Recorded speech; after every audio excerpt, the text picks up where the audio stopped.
He sold my client list for $42K. Then their lawyer called me. 6 months later, I still keep the printed email in my desk drawer. 4 words from a stranger cracked everything open. We need to verify.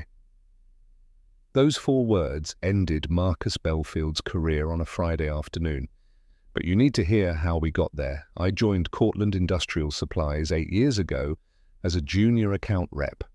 Marcus was already embedded in the culture, polished and well-regarded. Clients liked him immediately. He had this easy laugh that made people feel safe. Within 2 years, he was named sales director. I became his deputy director, managing roughly half our active accounts.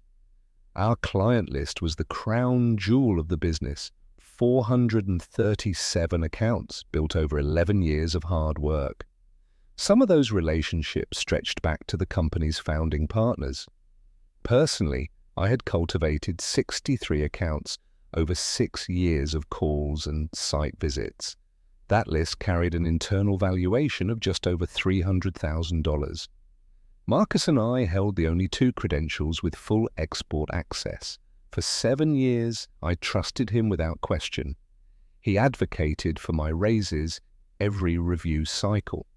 Twice, he personally walked my performance evaluations into the CEO's office. That trust felt permanent, and I had built every brick of it myself. So why did March feel wrong before I could name the reason? Small things surfaced first. Marcus stopped including me in competitor strategy meetings. 2 long-standing clients went quiet without any explanation from him. Flagging it to Marcus got me one answer. The market was shifting. Every instinct said otherwise, but I had no proof. Then came the call. Tuesday afternoon, just past 3 o'clock. A man named Derek Howell introduced himself as compliance counsel at Vantage Distribution. Vantage was our largest regional competitor by a significant margin. Derek was calm, methodical, almost apologetic in his delivery.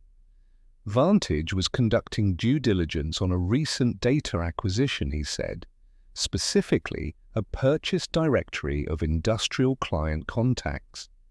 He needed to confirm whether Cortland had authorized any external sale of that data.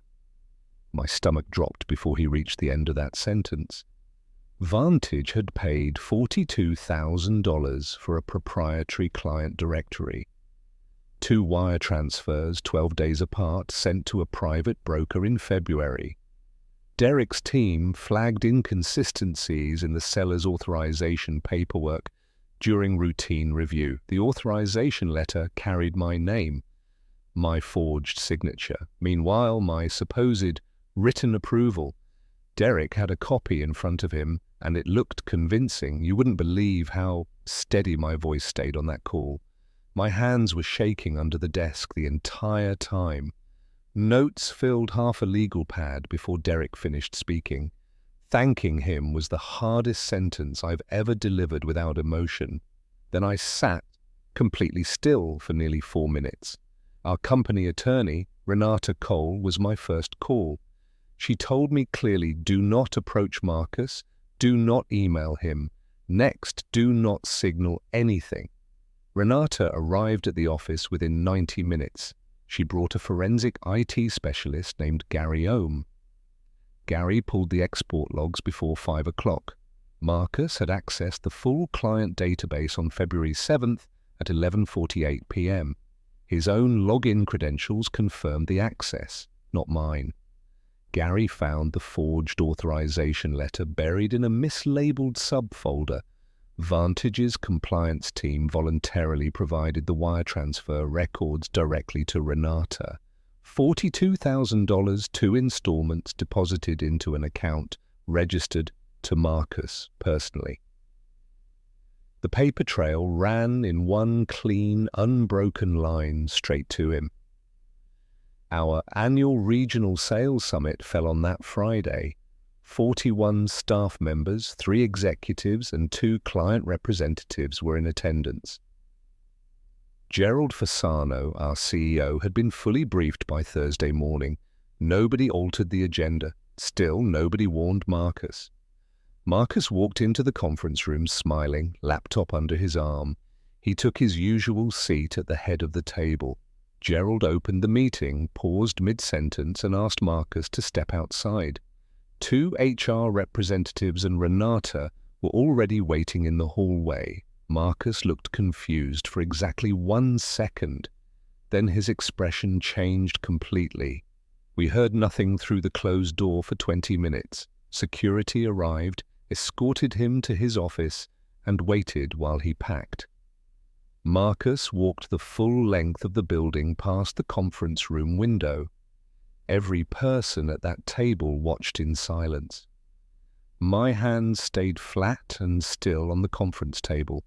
Cortland terminated him that afternoon for theft, data fraud, and breach of fiduciary duty. Vantage's legal team recovered the $42,000 under a fraudulent misrepresentation claim.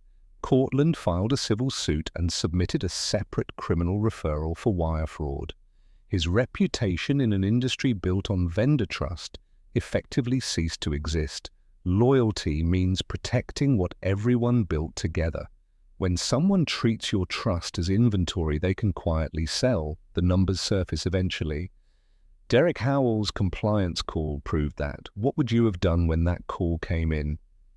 Would you have confronted Marcus directly or stayed quiet like I did?